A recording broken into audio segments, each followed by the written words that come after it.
Okay, I want to tell you a story. This is not my story, but it could be my story. I take inspiration from all sorts of things. And if you've read my books, you know that it's really important to look for sources of inspiration, things that can resonate for you.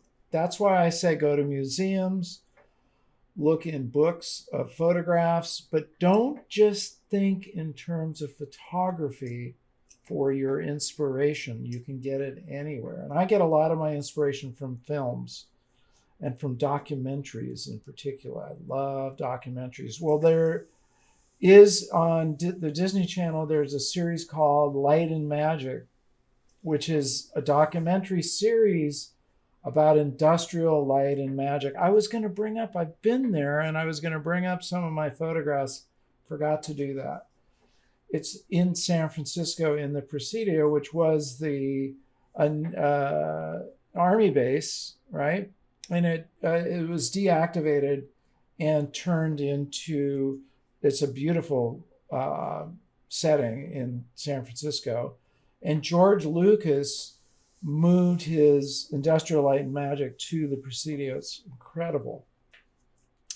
Anyway, it's a documentary about Industrial Light and Magic, which of course was formed in order to make Star Wars. Now, here's the story. Very interesting. George Lucas in this series said, you know, I've been asked, what's the secret to making films? And he kind of pauses, and you think he's going to give you like this long dissertation about, you know, go to film school, you know, learn screenwriting, learn how to shoot, learn all this, learn that. He said it comes down to one thing, and it really comes down to one word. What do you think, before I say this word, visualize in your own mind, what would this man say who's done these remarkable films? What's this one word going to come out to? What do you think it is? You may or may not be right, but the word is persistence. He said it all comes down to persistence. Now, his story of making Star Wars is very interesting because he had to persist through all manner of obstacles. I mean, more than you can imagine. His very first film was a sci-fi film, and it didn't go over very well. In fact, Francis Ford Coppola, who basically said, look, he hired George to direct, and he said, make a comedy, make something normal every day. So he made American Graffiti, which is about a little town in the Central Valley called Modesto, which is a nothing town, I got to tell you. I hope nobody's on the call, on the Zoom, not the Zoom, on our broadcast from Modesto. It really doesn't have a lot of appeal, at least to me. And it's about how, you know, they're driving cars up and down and going to the drive-in. I don't personally resonate with that movie very much, but it got his foot in the door and got him recognized. And the next thing he said he wanted to do was science fiction.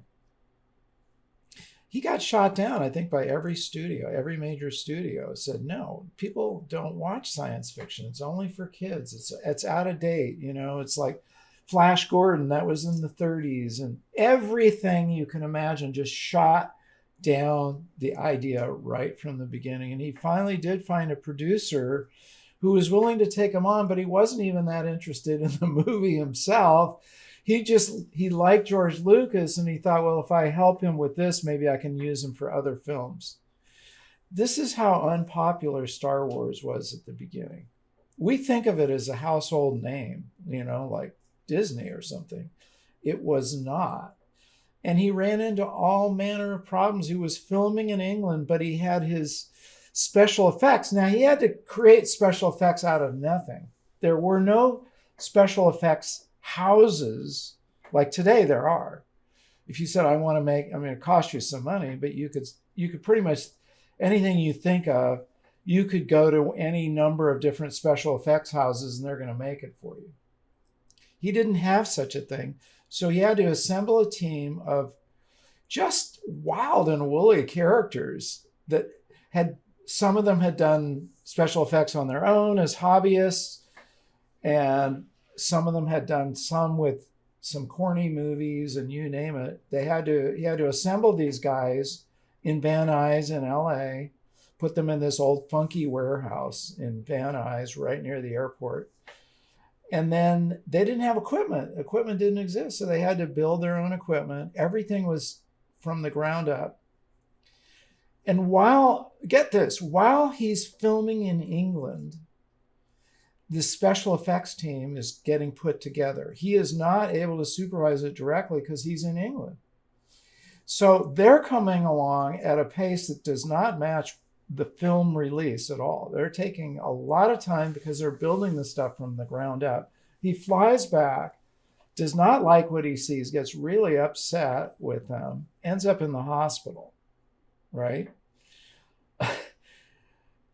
They tell him to take it easy. He's having a stress heart attack, I think. They tell him to unstress himself. He says, no, I can't unstress myself. And he goes back to England, goes back to work.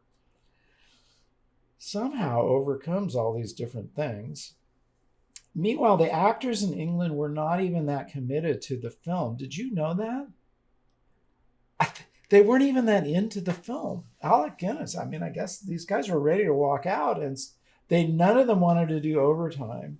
So you had to make sure the shoot was all done within, their whatever their schedule was. This is crazy. Films don't work that way. Sometimes you go 18 hours shooting, depending on what's going on. So he had to confine everything into their normal work hours. Meanwhile, the guys in California are putting their whole thing together, and he has to fly back. Back and forth. Talk about persistence. When it was finally done, he still wasn't really happy with it. His vision did not match what he saw. Does that ring a bell for anybody? Do you ever have that happen with your photographs? Your vision, what you wanted, you saw this beautiful sunset or whatever. You thought this is the coolest photograph in the world. And then you get back and you look at it on your computer and it's like, nothing. Does not match. This is called the creative gap. It's in my book, right? I talk about that. So there was a big creative gap between what he envisioned and what came out. But it was too late. The film had to go on. Luke Skywalker, Mark Hamill, actually had an automobile accident, so they couldn't reshoot some of the scenes he wanted to reshoot, so they were stuck with him. Anyway, opening day was a big fizzle, apparently. Did not resonate. This is disaster for any film. That opening day, that opening weekend is the whole thing. Somehow, and I don't know exactly what caught fire, but somehow it started to catch fire. And there was a big opening at the Chinese Theater in Hollywood, which is where a lot of films had opened. And apparently it was just backed up down the street. Somehow or another, this thing caught fire. And the rest Actually, is history. I happen to know what it was that did What it, was Mark.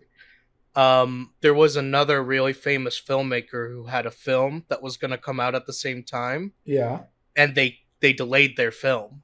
So Okay. like all these people had been expecting one film, and then it got delayed like a couple of months or something. And so Star Wars happened to be just at the right time to pick up an audience of people looking for a new kind of film. Isn't that amazing?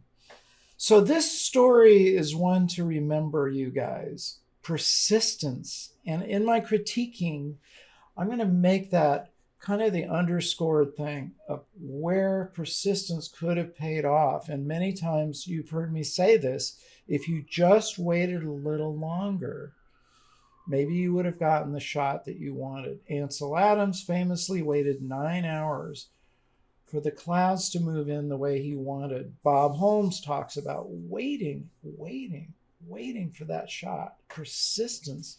So that's one aspect of persistence in your photography.